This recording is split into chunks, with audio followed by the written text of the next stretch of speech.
Hey there, we're Kurt and Kristen Luidhardt, and welcome to the Liberty Spenders podcast.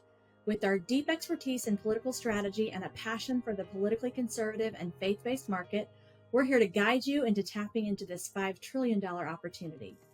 Having worked on high-profile campaigns like Donald Trump's 2016 run, we're excited to share our data-driven insights and the 5 Ps process to help you authentically connect with this loyal and lucrative audience. Join us as we explore real-world examples, reveal game-changing strategies, and provide you with the tools to accelerate your business growth in this powerful market. If you're ready to unlock the potential of the Liberty Spender audience, hit that subscribe button and let's embark on this journey together. Hello, and welcome to the Liberty Spenders podcast. We're Kurt and Kristen, your hosts and co-founders of the Prosper Group, an agency that's raised over $500 million and elected over 100 members of Congress, 14 governors, 15 U.S. senators, and 1 president. And now, in addition to helping political candidates get elected, we're helping your business get elected by answering this question: what if you could exponentially grow your business by tapping into a unique and engaged audience that we call Liberty Spenders? Liberty Spenders are politically conservative or faith-based consumers. They make up roughly 40% of the country, and they're specifically looking to buy from businesses who align with their values. Today, we're thrilled to have 2 incredible guests who have made significant contributions to the world of Republican politics and fundraising. First, we have Jeff Kruszyna, founder of JMK Victory. He's been 20 years, and we've interacted with him many of those years, making us feel old, in Republican politics and direct response strategy. Raised over $100 million for campaigns, political action committees, and conservative causes. He's won numerous accolades, including the AAPC's 40 Under 40 Award. Jeff's expertise spans copywriting, donor acquisition, and strategic analysis. Jeff, thanks for joining us. Thank you for having me. And we also have Mike Koziarski with us. He's a partner and co-founder of American Data. Mike and Jeff work together a ton. Mike brings a decade of experience building and managing audience strategy for consumer brands and higher ed, and served as chief audience builder for one of the largest full-service fundraising agencies in the industry. His role has involved crafting growth strategies for a diverse range of programs, from political campaigns to faith-based charities. Mike's strategic vision and expertise has been instrumental in launching American Data and driving its success. Jeff and Mike are now mutually both running their own ventures and enjoying their entrepreneurial journey. We're excited to hear from them about their journey and about how their particular expertise in direct mail and in direct response data can be applied to your business. Welcome you both, Jeff and Mike. Thank you. Thanks for having us. So I posted a picture, I don't know, maybe 2 weeks ago, when we ran into Richard Viguerie in Nashville, Tennessee at a conference we weren't expecting him to be at. And I get a little... I was a fangirl. Me too. Yeah. Richard Viguerie built this direct mail industry back when there wasn't a direct mail industry. I know he's even had a little documentary made about him where they call him the funding father of the conservative movement. And there's just a ton of giants in the direct mail space. Bruce Eberly, Richard Norman, Walter Lugans, and of course, Jamie Hogan of HSB Direct, who you guys are super familiar with, and who, Jeff and Mike, you both have worked for before. And this is just a giant list of companies that have, they've built iconic businesses, a giant list of owners who built iconic businesses, really developing giant audiences of what we call Liberty Spenders. Jeff, you've done $100 million in fundraising yourself, but now you're jumping in. You said, we're going to stand next to these guys. So what's been happening since you launched your business? What's something maybe you didn't expect? What's been going on for both of you? Sure. I think I'd echo Kristen's fandom of Richard Viguerie. It's rare to meet the person who pioneered and started the industry that I've had a 20 plus year career in. So that was an awesome experience for myself too, having met him and I think the biggest thing is the kind of warm reception we've gotten, in the first year of business. Folks like you and others that we've worked alongside over the years, just kind of welcoming us in uh, to the small business world, and so thank you both for your mentorship and wisdom as well.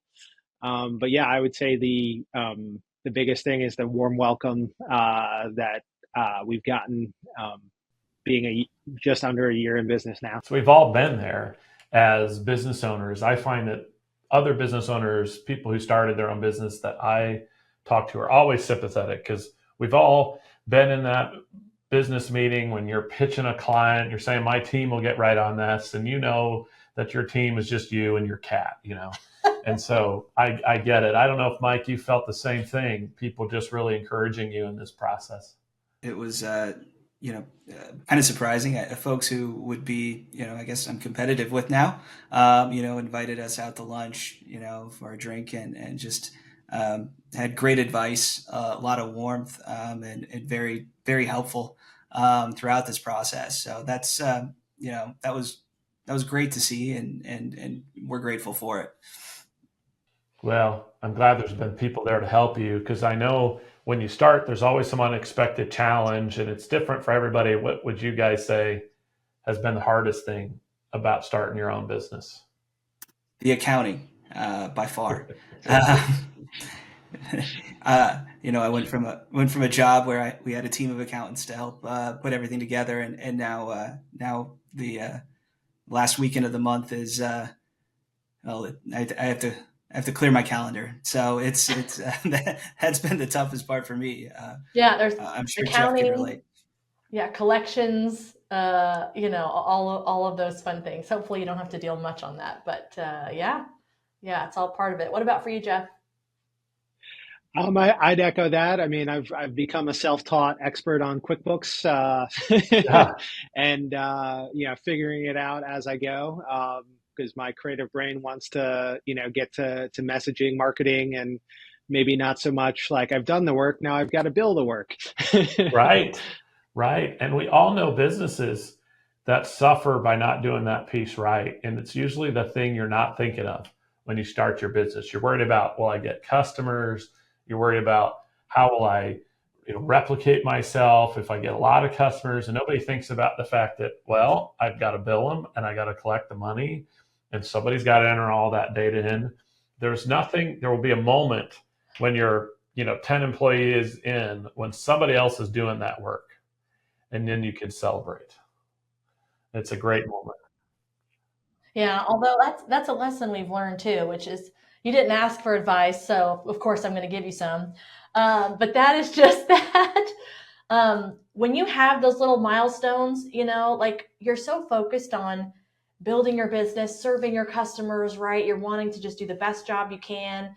And when you're focused on that client work, sometimes things like that, like little milestones you hit as a business owner, you don't stop to like take a moment, pat yourself on the back, right? Or recognize that achievement. And so you make that joke, but it's a real thing. And so many times, when we're talking with so many of our other friends in this, on this journey called business ownership or entrepreneurialism, it's a shared struggle, where we don't stop and say like, hey, I did that, or I built that, or look where I'm at now, and I wasn't there before. So I know you guys are easing your way in, but that's one little piece of unsolicited advice I would give, because it's easy to just focus on the next thing and not to take a minute to appreciate what you've already done. Yeah. And you should pat yourself on the back. 90% of businesses don't last more than the first 12 months. So you are in an elite group already. But I know when I thought about inviting you guys on, Jeff, when you reached out, I thought, why would we want to talk about direct mail, right? Particularly in the space of marketing your business, right? I mean, isn't that, particularly direct response, direct mail, isn't that kind of dead or dying? Or we're on this internet thing. Isn't the internet kind of killing all of that? Why I thought I'd at least start with the prickly question up front. Like, why would we even be talking about direct mail and sending letters? What can you share to kind of make your case to a skeptical audience, including myself, that this is the place you ought to go? Sure. Yeah, I would say, what's old is new again. Meaning, Richard Viguerie pioneered this industry, in the mid '60s before any of us were alive. I'm 41 now, so I've heard direct mail has been dying basically my entire lifetime. And having worked in this industry for 20 years myself, that's always what's said. And, to this day, whether it's on the political campaign side or commercial business side, direct mail continues to be the workhorse that's driving dollars into businesses and to causes kind of that span across the spectrum. What about you, Mike? What would you add to that? Or what, being the data guy, maybe you have a different perspective, but what would you share? Yeah, I'd agree that direct mail is still a workhorse. It's one of the most responsive channels out there. You can be very targeted. It's definitely the most expensive channel, right? And postage increases, haven't made it easier. But technology, with their data co-ops and so on and so forth, have allowed us to be way more targeted and engage with, prospects in different ways that have made up for that, those costs. So I'd say direct mail is still alive and well, and I think there'll always be a place for it, so long as there's a postal service. Yeah. I mean, would you say there's like a generational difference between the kinds of people who respond to direct mail versus something else, or is it pretty similar to all mediums? Yeah, I think. Well, I think obviously, I think folks in their senior years are going to be more responsive, in the mail, and more comfortable with responding in the mail too. But I mean, as far as fundraising goes, right, it's a life stage, right? Folks who don't have children at home,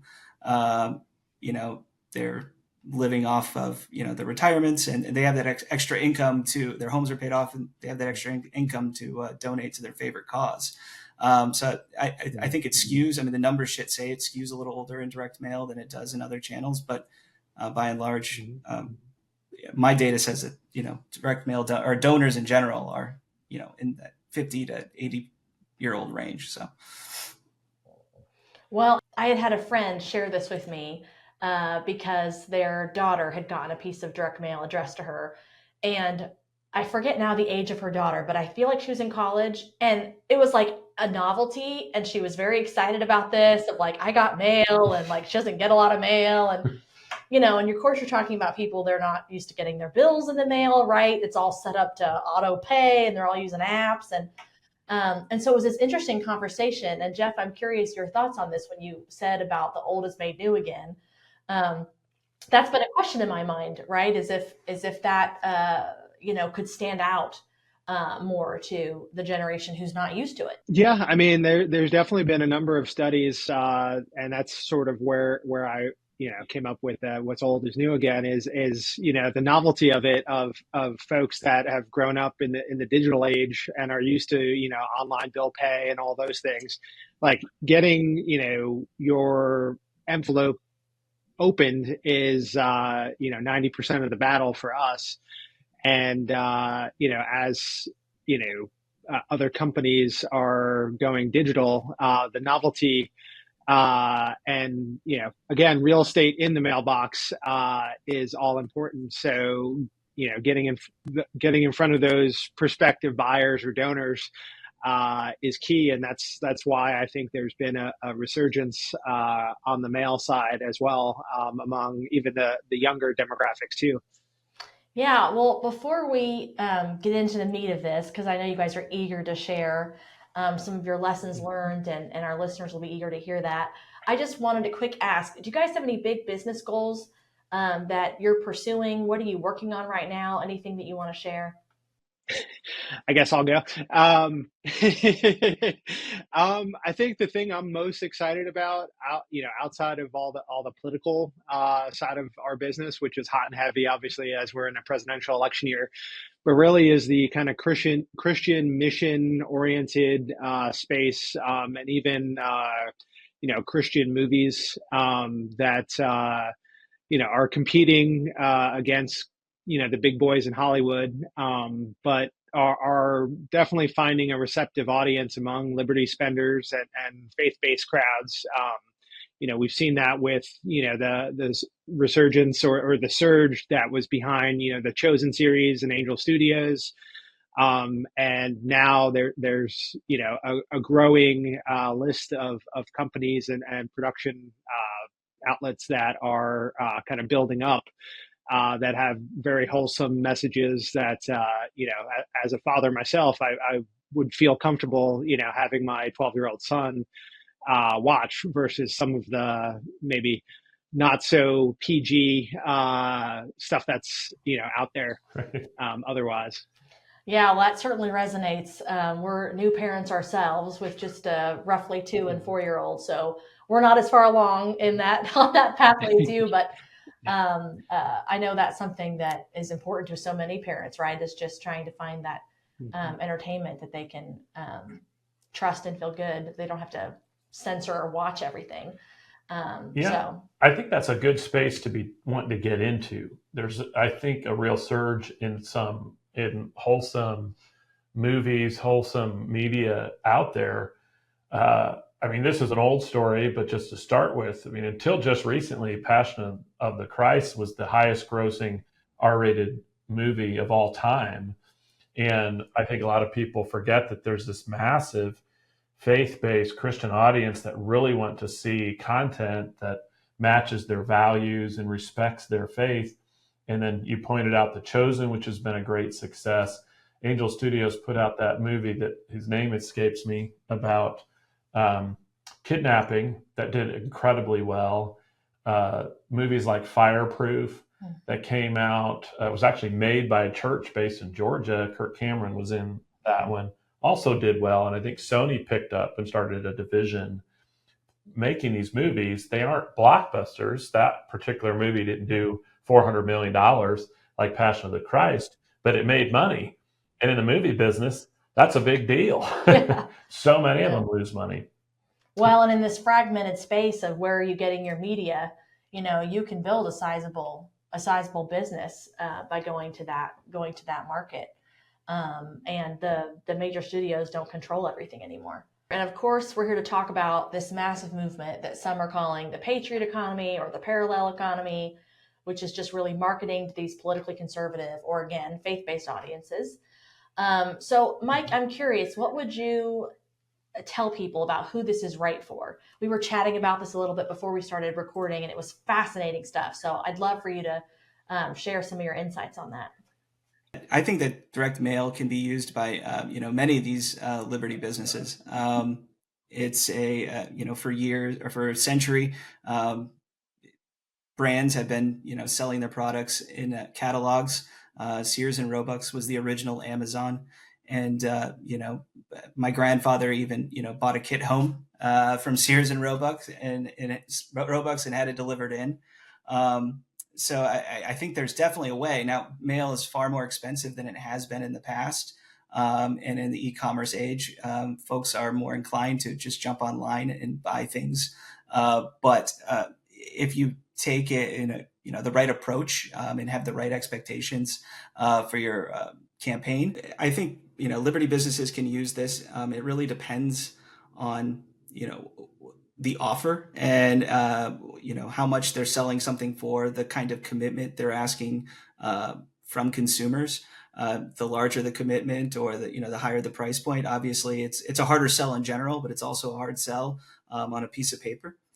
So I would say businesses that are selling something like trying to get a customer to convert their IRA to a gold IRA or change their cellular service. I think direct mail can be a great tool to generate leads to a call center or start a conversation. with individuals who might be interested, sort of pre-screen them for, what might be a more costly way to, make the sale, which call centers aren't cheap. And so, yeah, I think that, I've seen it work very well in those spaces that way. I also think that, like you mentioned earlier, the list that, Mr. Vickery has built, the lists that, Jamie Hogan has built, and all of these titans, they're full of very responsive, male responsive individuals who are on board with, the conservative movement. So, there's a lot of very targeted sources people can go to sell a t-shirt if they're selling books. So, I would say that, consumer mailers can make this work if they're very targeted and very deliberate in how they're deploying their campaign, who they're deploying their campaigns to. Yeah, well, and I'm curious as a follow-up, just because your expertise right in the data side is, and I know that your company you were sharing, isn't just focused on like mail data, right? But you're into digital and all around audiences. So that's why I love your perspective on this, because, for so long, the one thing that was nice is, you could really rely on the accuracy of mail information, right? So address and people when they move, and where they've moved. And so I don't know if you have any other insights on that front, but I know for a long time that there was a lot of, people in that space would highlight that as a benefit, as opposed to device IDs and IPs and, trying to target people and have it hit the right audience that you want. So I'm just curious if you have anything additional you'd want to share on that. Yeah, absolutely. Mail it's great in that it's kind of like peer-to-peer text messaging too, right? You can be very targeted and know the individual you're hitting, as opposed to a sponsored newsletter ad. You can be very targeted with mail. Generally speaking, that I think as an industry, we've gotten to the point where, data is very clean, very easy to clean, very quick to clean. That wasn't always the case. It can be a little bit difficult when it comes to, attribution and those sorts of things. Right. Direct mail. I know a lot of people who'd say it's not clean, right? Right. And difficult to match back at the same time. But you can target in ways, though, I think, in postal that you can't in a lot of places. And that's definitely a pro or a plus. Yeah, I would just dovetail on what Mike was saying, and to, Mike is very humble about himself and his accolades, but it really speaks to, when you're talking to a company, I'm a fanboy of Shark Tank, and they always talk about, what's the cost to acquire a new customer, and that's something Mike's been preaching to me for the last decade of holistically looking at an investment strategy around mail programs and acquisition programs, especially.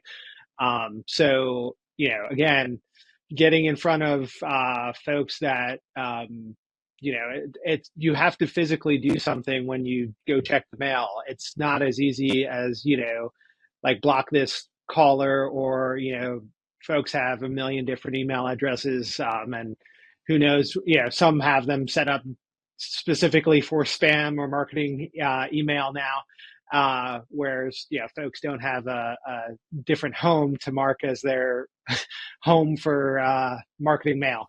Right. Yes, it keeps coming. It makes me think of that Seinfeld episode where Kramer tried to cancel the mail.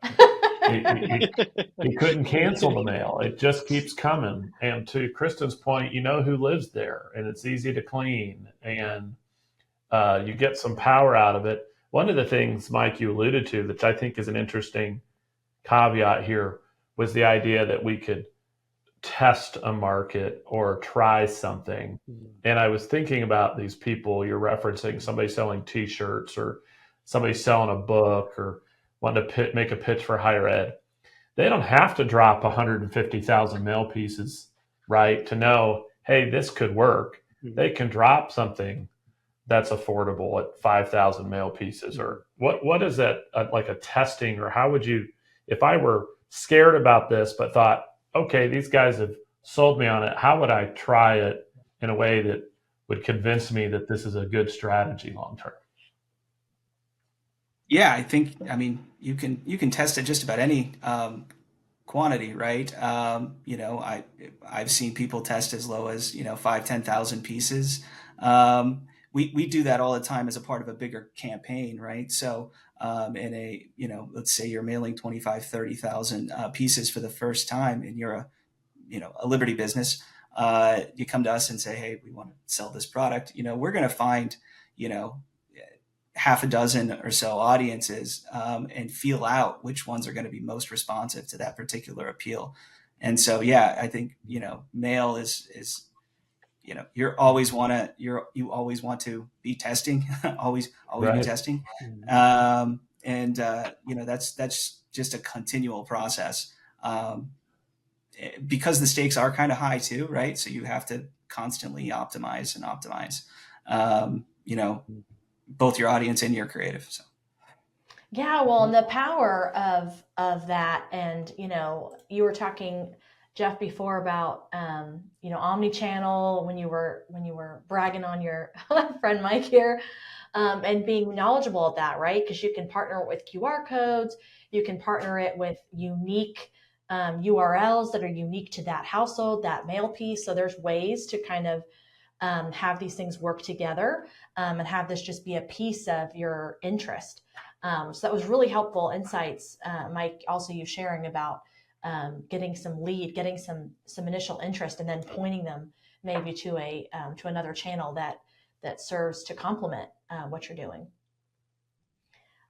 So I guess that leads me, I want to ask Jeff, who do you think is really doing this right, particularly with mail? What are some examples that you could share, some success stories? Sure. I think some of the kind of big folks that I've seen success on the commercial side, up close and personal, are the gold IRA, so like the Birch Golds of the world, or even AMAC, which is the leading alternative to the AARP, kind of post Obamacare, to market to kind of the patriot economy or the parallel economy, or whatever the phrase buzzword is nowadays. But they're really tapping into this audience that we're here talking about today.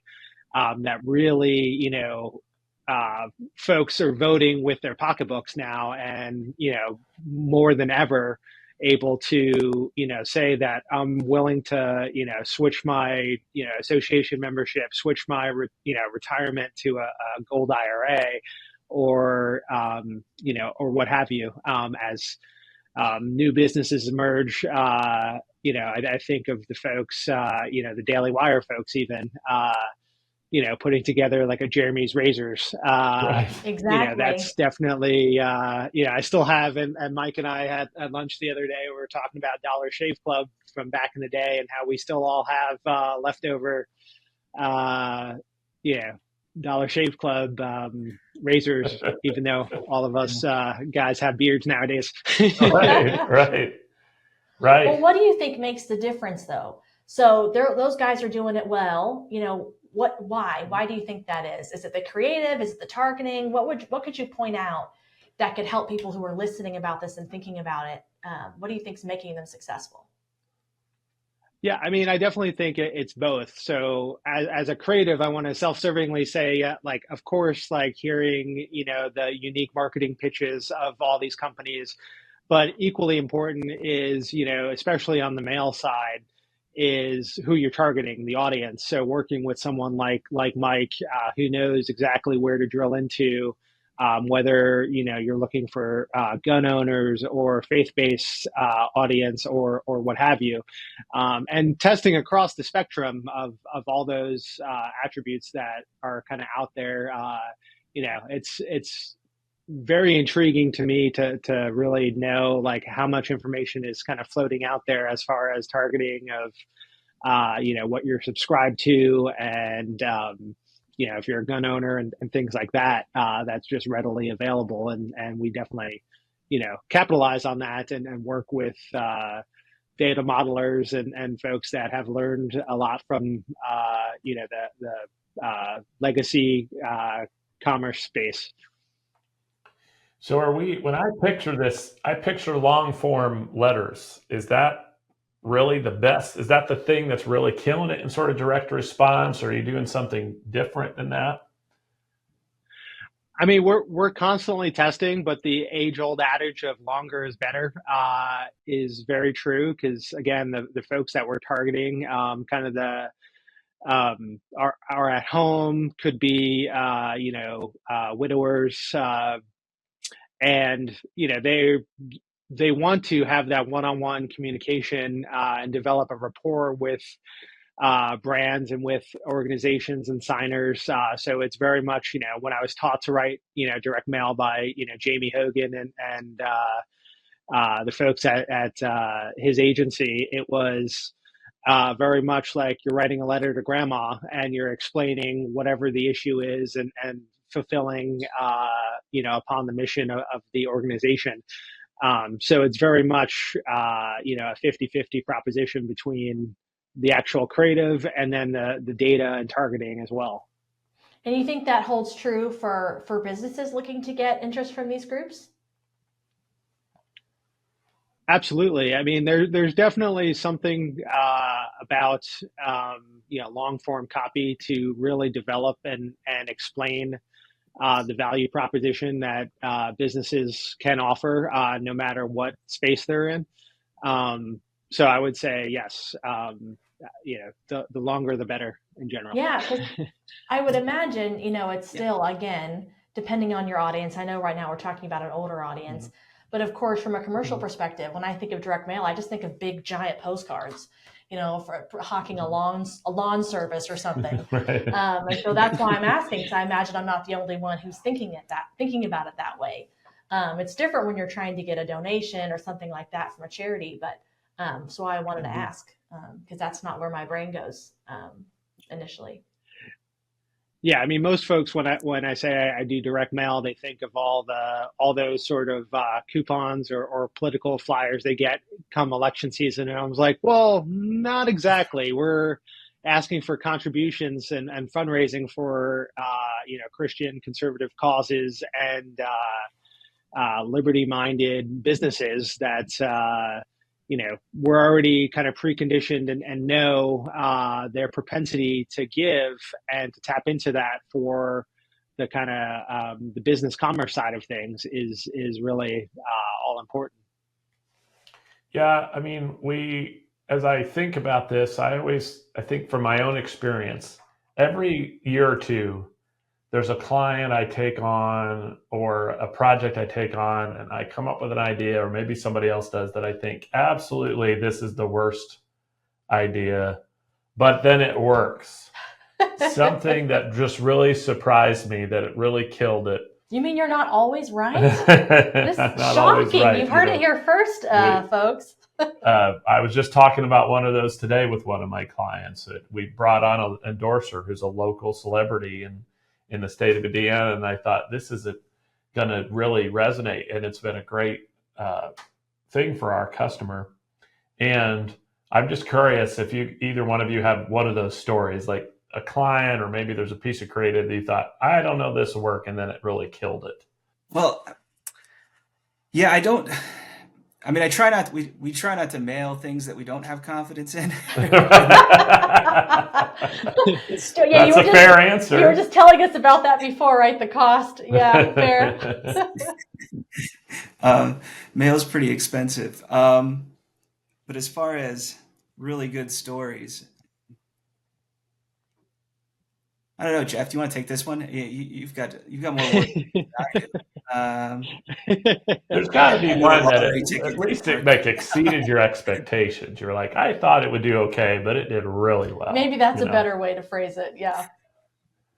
Yeah, I mean, I think anecdotally, we're constantly testing, really what the outer envelope looks like, colors, shapes, who the organization or who's signing the letter, if they're a known celebrity.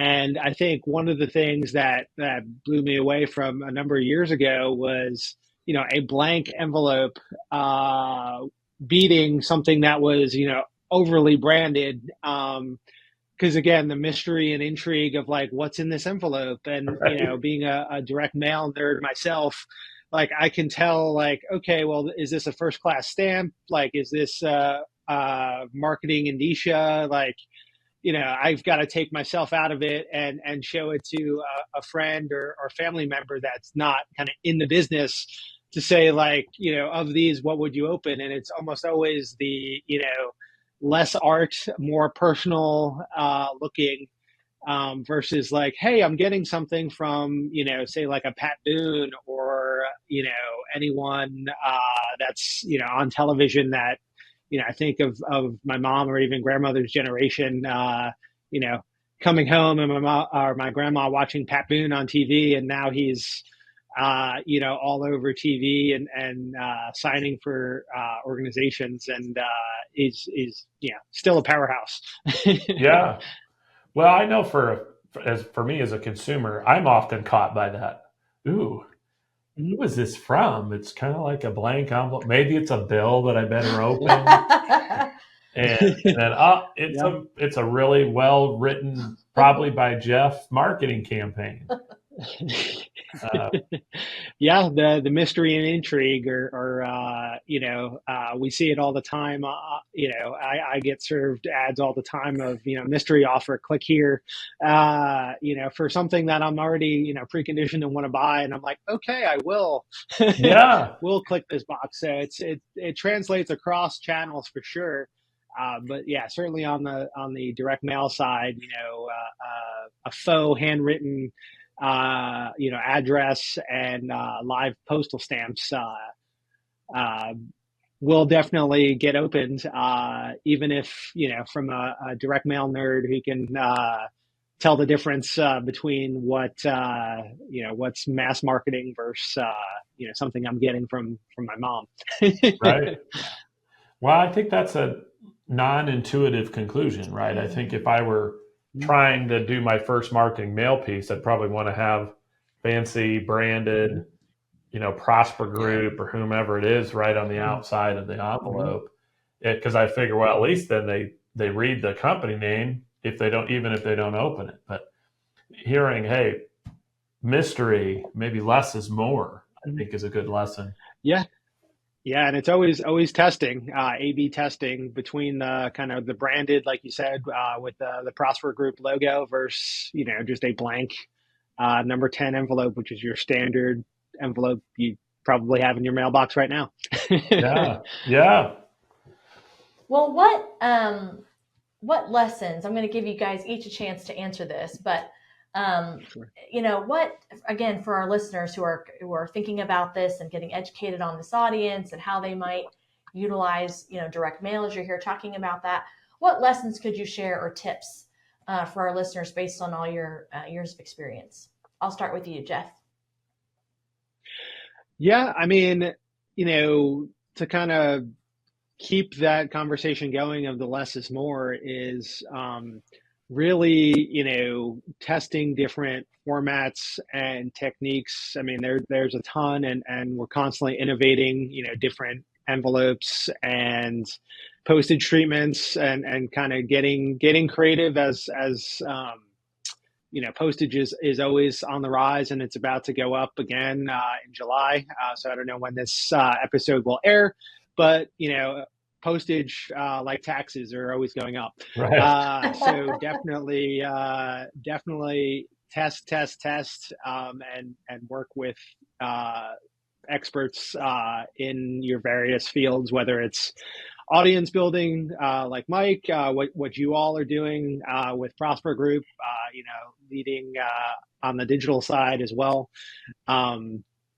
Again, finding the right people and putting the right people in the right seats is critical, whether it's, building a business or, growing a Liberty minded commercial entity. I love that. Mike, what about you? My advice would be to folks is to be very targeted in their direct mail efforts. Mail is too expensive to just blanket mail. Talk to folks in direct response, talk to, folks in the list industry to find, the best possible list to start with and then expand from there. But yeah, direct mail is too expensive to just blanket mail. And that's my main piece of advice. Yeah. Well, with one last sort of big think question, I have been thinking a lot. This is something we're spending a lot of time on, obviously, here about this whole conservative movement, but this parallel economy movement, the patriot economy movement with these liberty spenders. And what do we want the world to look like in 3 to 5 years? I'd be curious what you think. If we did this podcast all over again in 3 to 5 years and we were looking back, what would you like to have seen happen? How would you like to have seen the world change? I mean, this is an ongoing conversation. So I would say, and hopefully this sparks some ideas for Mike. I mean, I think of, for how long, we've been, as conservatives, been kind of crowded out of academia. The entertainment business has gone woke. And now we're seeing, as good free market conservatives, those of us going out and building it. So whether it's, the kind of conservative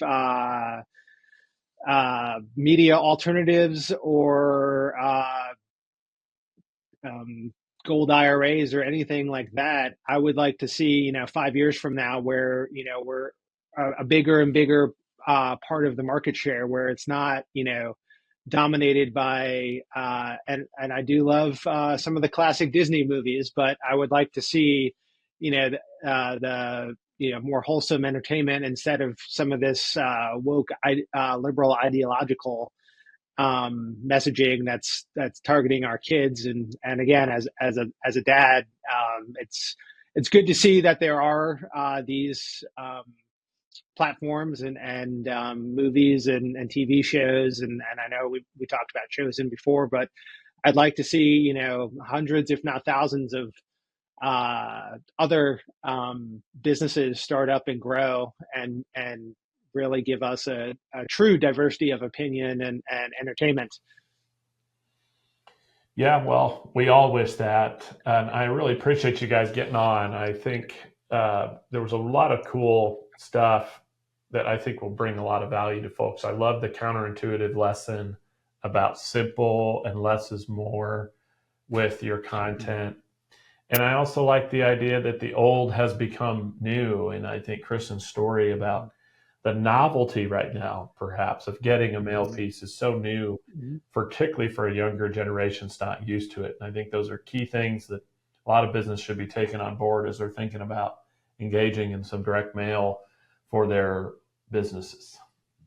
Yeah, absolutely. I think just anecdotally, same thing, like my son who's 12 now, I can remember when he was, 4, and thinking that every screen was a touch screen and going and touching the TV.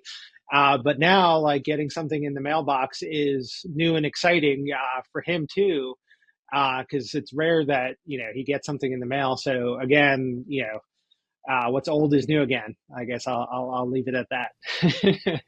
Well, I appreciate you guys for joining. To get in touch with Jeff, those who are listening, visit jmkvictory.com, or you can connect with him on social media at JMK Victory. I assume that's Twitter, or X as we call it these days. For Mike, you can visit americandataco.com.